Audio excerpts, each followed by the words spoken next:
Линда Моррисон рыла снег голыми руками. Холод жег ее пальцы. Когда она, наконец, достала Флаффи, кошка была полностью заморожена. Лед прилип к ее шерсти, глаза покрылись инеем. Она выглядела как нечто уже умершее. Тогда Линда почувствовала это. Слабое сердцебиение, едва различимое, она побежала внутрь. «Фрэнк, нам нужно уехать немедленно». Фрэнку Моррисону было 74 года. Его сердце ослабло, и врачи сказали ему избегать стресса. Но когда он увидел, как его жена держит замороженную кошку, он схватил пальто без слов. Потому что Флаффи была не просто кошкой. Она была единственным, что заставляло его смеяться. Единственной причиной, по которой он вставал с постели.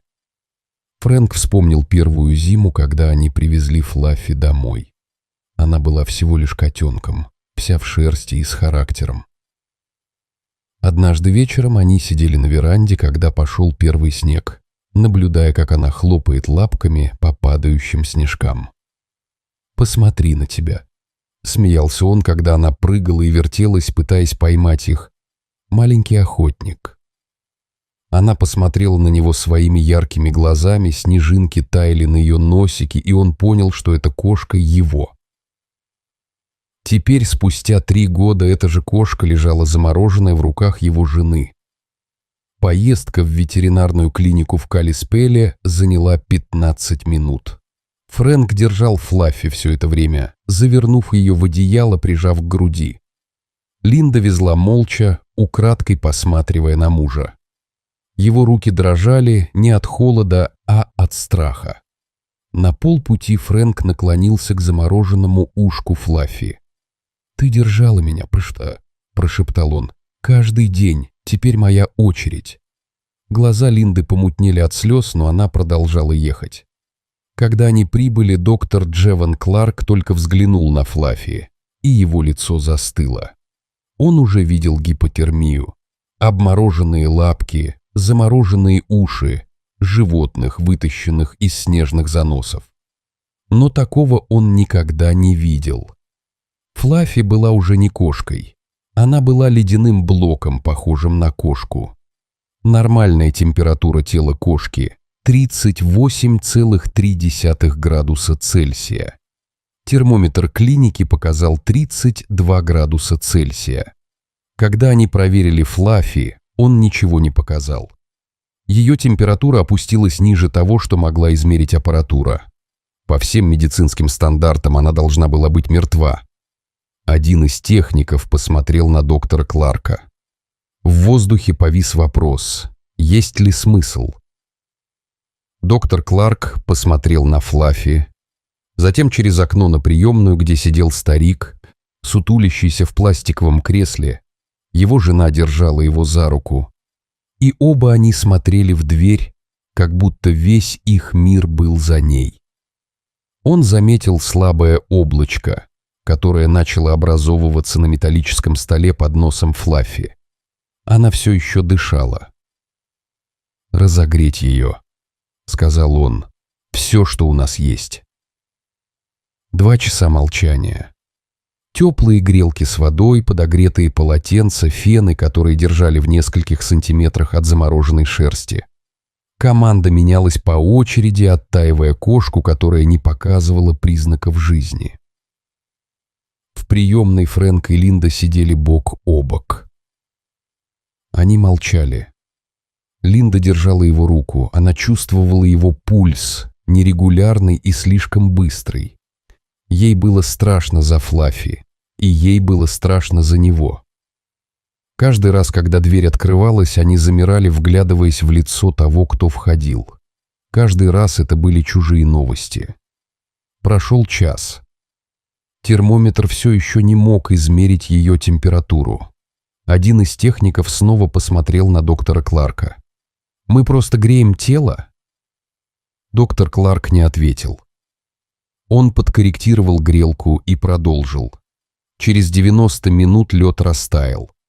Шерсть стала влажной, сбившейся, плоской. Она выглядела меньше, хрупкой. Молчание в комнате изменилось. Оно больше не было надеждой. Это было молчание людей, готовящихся к худшему. Тогда раздался звук. Низкий, гортанный, неоспоримо сердитый. Флаффи зарычала. Техник отскочил назад, затем рассмеялся сквозь слезы. Она злится, как черт. Доктор Кларк улыбнулся в первый раз за этот вечер. Вот она. Если она злая, значит, она жива. Он сам пошел в приемную, Фрэнк поднял голову, его лицо было серым, глаза красные. «Она будет в порядке», — сказал доктор Кларк. «Она только что зарычала на нас». Фрэнк рассмеялся. Смех был слабым и мокрым, но это был первый раз, когда он смеялся за несколько недель. Линда сжала его руку и начала плакать.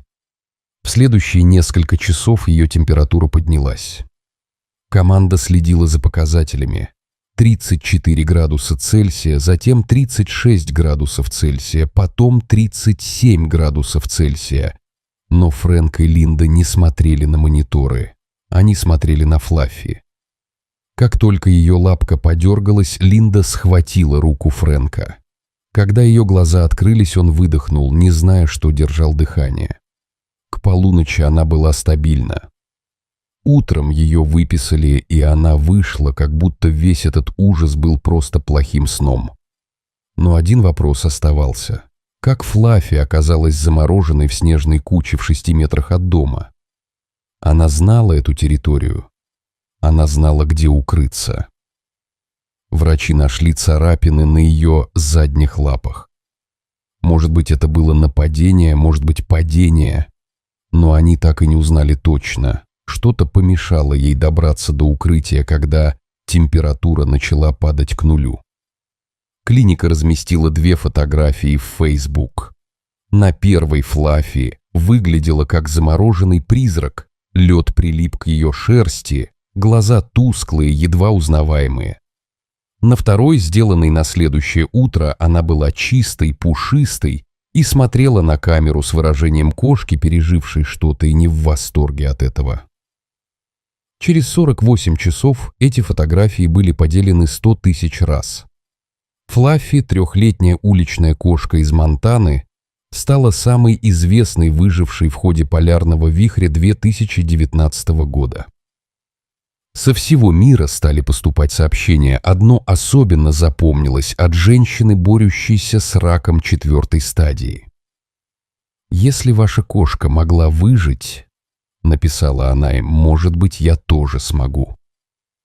Фрэнк прочитал это дважды, затем закрыл ноутбук и посмотрел на Флаффи, спящую у него на коленях. «Ты знаменитая», — прошептал он, — «и даже не знаешь об этом». Но настоящее чудо было не в славе. Оно было в том, что произошло потом. Флаффи больше не выходила на улицу. Для кошки, которая годами царапала двери и требовала свою свободу, это не было проблемой. Она проводила дни на коленях у Фрэнка. Каждое утро и вечер она следовала за ним на кухню. Она сидела с ним у окна, наблюдая за падающим снегом. А Фрэнк, его здоровье стабилизировалось. Врачи не могли этого объяснить. Его сердце все еще было слабым.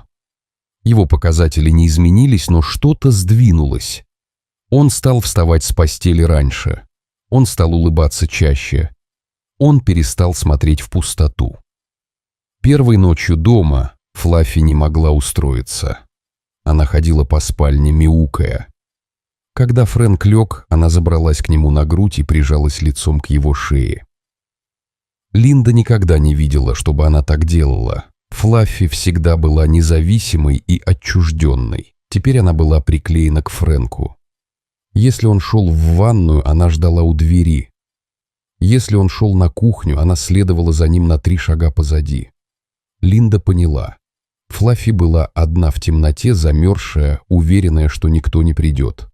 Теперь она не рисковала. Однажды утром, через 3 недели после спасения, Фрэнк проснулся поздно. Линда уже была даунстейрс. Он сел на край кровати, заторможенно пытаясь вспомнить, принял ли он свою сердечную таблетку накануне. Таблетка? Я принимал таблетку? Его ум был медленным, затуманенным. Так начинается. забывать мелочи. Он не принял ее. Он встал, чтобы пойти взять ее из ванной. Но прежде чем он успел сделать шаг, Флаффи появилась в дверях. Она пошла прямо к тумбочке, на которой стояла его бутылка с таблетками, и одним решительным движением лапы сбила ее с края. Бутылка грохотала на полу у ног Фрэнка. Фрэнк смотрел на бутылку, а потом на Флаффи. Она села, обвив лапой хвост, и смотрела на него своими яркими глазами, как будто говорила: «Ты думаешь, что ты здесь главный?» Фрэнк пробормотал: «Думаешь, ты здесь главная, да?» Но он улыбнулся, поднял бутылку, принял таблетку, и Флаффи последовала за ним вниз, довольная. Линда заметила. Она ничего не сказала, но она заметила.